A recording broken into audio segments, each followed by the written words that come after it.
Hi guys, in today's video I'm going to show you how to download TikTok videos without watermark for free. Let's launch a TikTok app and let's find a video that we will be interested to download, okay? Very simple, very easy. Let's say I want to download this video over here. All I gotta do is to click on the arrow that is under the actual comment section, and then I have to click on the actual link, the link over here. You want to click on the blue icon with the link. Now we copy the link and now we have to go on Google Chrome and find this website over here.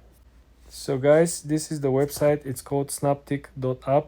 You click on it, you want to paste the link, you want to click download, and boom, very fast, very easy. You want to make sure you click on the legitimate download button. Usually sometimes these apps have additional ads on the site that might have like a fake download button, so you want to make sure you download through the original button. For more videos like this guys, subscribe and like this video.